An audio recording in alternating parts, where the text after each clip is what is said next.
Baik, Assalamualaikum warahmatullahi wabarakatuh dan salam sejahtera selalu untuk kita semuanya. Bagaimana para siswa kabar pada hari ini?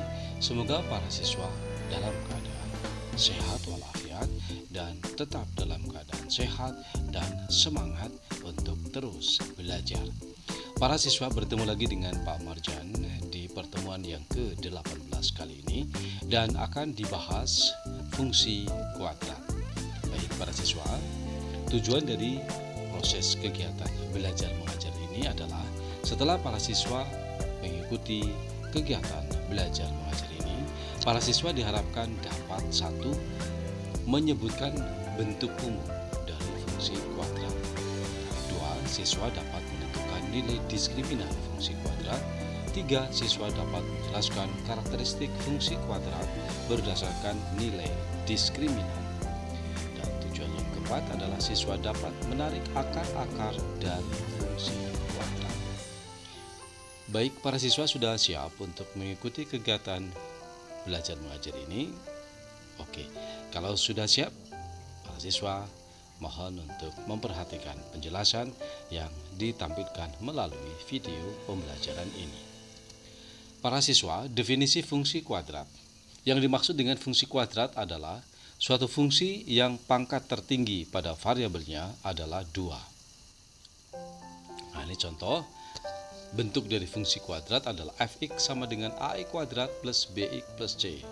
Atau bisa disebut dengan ax kuadrat plus bx plus c sama dengan 0. Nah, para siswa sebagai contoh, dengan merubah harga a, b, dan c, maka terbentuk fungsi kuadrat seperti contoh nomor 1. Fx sama dengan x kuadrat plus 5x plus 6. Dan dikatakan bahwa koefisien variabel a, ini a bukan x ya, mohon maaf, sama dengan 1, kemudian b-nya sama dengan 5 dan c-nya sama dengan 6. Sedangkan pada contoh yang kedua, fx sama dengan minus 2x plus 6x min 8. Kita tahu bahwa dengan merubah harga a, bukan x tapi a sama dengan minus 2, b sama dengan 6, dan c sama dengan 8. Nah, para siswa, jika Anda sudah bisa memberikan contoh fungsi kuadrat, dipersilakan para siswa untuk membuat coretan-coretan yang berkaitan dengan fungsi kuadrat dan membuatlah 5 contoh fungsi kuadrat dengan a lebih besar dari 0 dan a lebih kecil dari 0 ya, dipersilakan. Para siswa, berikutnya kita akan membahas apa yang dimaksud dengan diskriminan dari fungsi kuadrat. Dikatakan bahwa fungsi kuadrat ax kuadrat plus bx plus c yang dimaksud dengan diskriminan adalah nilai dari suatu besaran yang memberikan informasi atau karakteristik tentang akar-akar dari fungsi kuadrat tersebut. Jika fx sama dengan 0, ya, kita masuk kepada rumus dari diskriminan. Diskriminan disimbolkan dengan D besar atau D, ya. D sama dengan B kuadrat min 4AC. Kita tahu bahwa setiap persamaan kuadrat atau fungsi kuadrat ini memiliki harga A, B, dan C. Sedemikian hingga untuk menghitung diskriminan D sama dengan B kuadrat min 4AC. Dari diskriminan ini, maka fungsi kuadrat bisa dideteksi. Yang pertama adalah jenis akarnya, yang kedua adalah jenis grafiknya. Nah, dengan menggunakan D sama dengan B kuadrat min AC, maka jika D sama dengan 0, maka kedua akar dari fungsi kuadrat tadi adalah sama. Perlu diketahui oleh para siswa bahwa setiap fungsi kuadrat memiliki 2 akar. Nah, 2 akar ini memiliki 3 sifat. Mungkin akar-akarnya sama, mungkin akar-akarnya berbeda, dan mungkin akar-akarnya imajiner. Nah, apabila diskriminan suatu matriks sama dengan 0, yang dihitung dari B kuadrat min 4AC, maka akar-akar persamaan kuadrat tersebut adalah sama. Jika akar persamaan tersebut misalnya X1 sama dengan 5, maka X2-nya tentu sama dengan 5. Nah, jika akar persamaan kuadrat itu adalah minus 2, maka akar yang lain pun sama dengan minus 2. Nah, syarat yang seperti ini terpenuhi apabila diskriminan atau D sama dengan 0. Para siswa, apabila D lebih besar dari 0, D lebih besar dari 0, maka akar-akar persamaan kuadrat tersebut berbeda. Jika D sama dengan 0, berarti sama. D lebih besar dari 0, akarnya berbeda.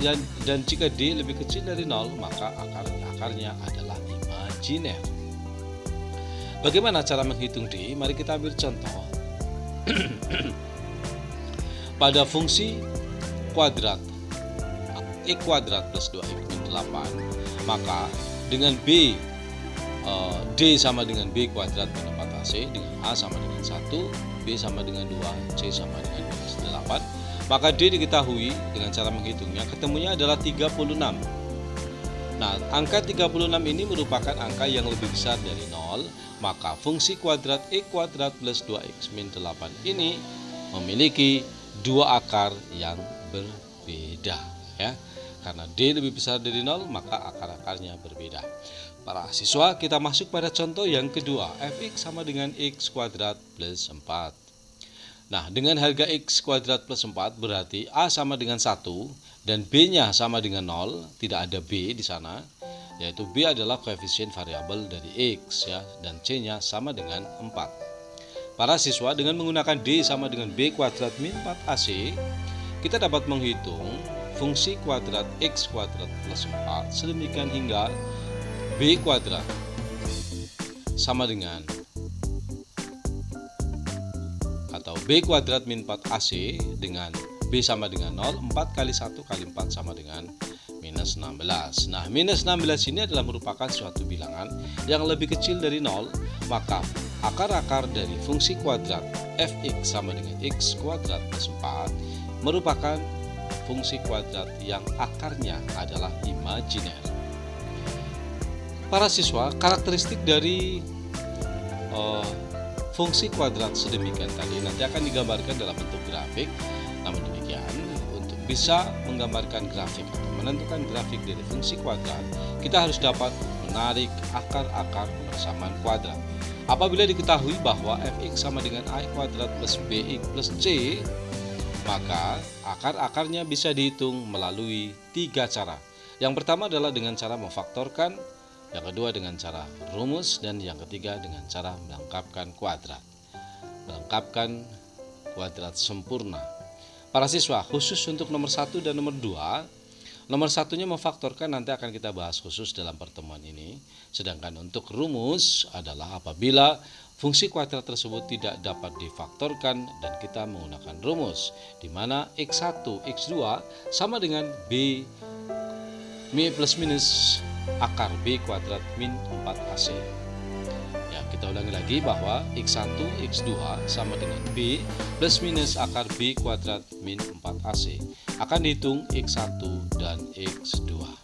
Kita lanjut para siswa, bagaimana cara menarik akar fungsi kuadrat dengan memfaktorkan. Apabila terdapat fungsi kuadrat A kuadrat plus BX plus C sama dengan 0 dan dia memiliki akar-akar dalam persamaan tersebut, maka dua akar tersebut apabila dijumlahkan ketemunya adalah B, dan kalau dikalikan kedua akar tersebut ketemunya adalah A kali C. Oleh karena itu, mari kita ambil contoh Fx sama dengan X kuadrat plus 4X min 12. Kita tahu bahwa A sama dengan 1, B sama dengan 4, dan C sama dengan 12. C sama dengan minus 12. Nah, ada dua buah bilangan, apabila dijumlahkan ketemunya adalah 4, dan apabila dikalikan ketemunya adalah minus 12. Jadi ada dua buah bilangan, kalau dijumlahkan ketemunya B, di sini ada 4, dan kalau dikalikan ketemunya adalah 1 kali minus 12 sama dengan minus 12. Dan dua bilangan tersebut adalah merupakan faktor dari minus 12. Kita tahu faktor dari 12 itu adalah 2, 6, 1, 12, 4, dan 3. Dari faktor-faktor 12 tadi kita pilih, jika dijumlahkan ketemunya 4, maka faktor 12 yang kita pilih adalah 2 dan 6. Karena penjumlahan antara 2 dan 6 harus menghasilkan bilangan yang lebih kecil ya dari 6, dan kita ubah tandanya yaitu minus 2. Sehingga dengan demikian minus 2 ditambah dengan 6 sama dengan 4, dan kalau dikalikan minus 2 dikali 6 sama dengan minus 12. Sehingga dengan demikian akar dari persamaan kuadrat tersebut adalah x min 2 dikali x plus 6 sama dengan 0, dan x min 2 sama dengan 0, x sama dengan 2, dan x plus 6 sama dengan 0, dan x sama dengan minus 6. Dan akar-akar dari fungsi kuadrat x kuadrat plus 4x min 12 adalah 2 dan minus 6. Baik para siswa, dengan karakteristik A dan D tadi, maka karakteristik grafik fungsi kuadrat bisa terdeteksi dari harga A dan D. Apabila A lebih kecil dari 0, ya, maka grafiknya akan menghadap ke atas. Jadi grafik yang menghadap ke atas ditentukan oleh A lebih kecil dari 0. Nah, sekarang apakah grafik tersebut menyentuh sumbu X, memotong sumbu X, atau tidak menyentuh dan tidak memotong? Kita lihat dari harga D.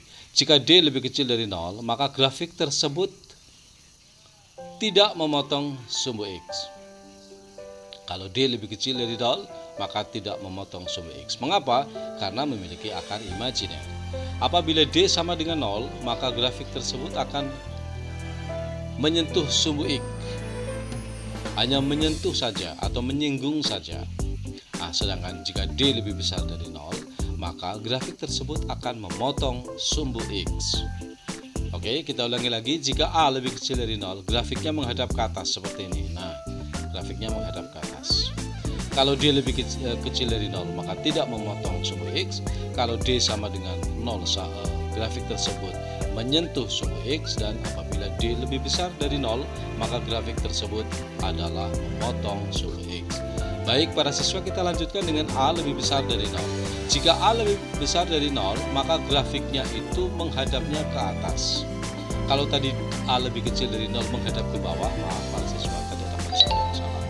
Kalau A lebih kecil dari 0 menghadap ke bawah, tapi kalau A lebih besar dari 0 akan menghadap ke atas. Sehingga dengan demikian, jika D lebih kecil dari 0 tidak memotong sumbu X, D sama dengan 0 memotong sumbu X, dan apabila D lebih besar dari 0, maka akan memotong sumbu X. Kita ulangi lagi, kalau D lebih kecil dari 0 maka tidak memotong sumbu X.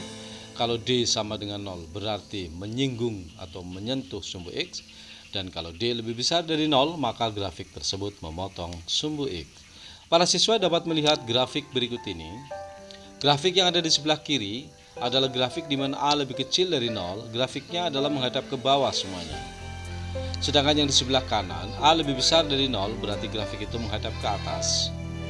Sekarang tinggal menentukan harga D. Kalau D-nya lebih kecil dari 0, maka grafik tersebut tidak memotong sumbu X dan tidak menyentuh sumbu X karena memiliki akar imajiner. Sedangkan apabila D sama dengan 0, maka grafik tersebut akan menyentuh sumbu X, dan apabila D lebih besar dari 0, maka grafik tersebut akan memotong sumbu X. Para siswa, demikian pelajaran pada kesempatan pagi hari ini.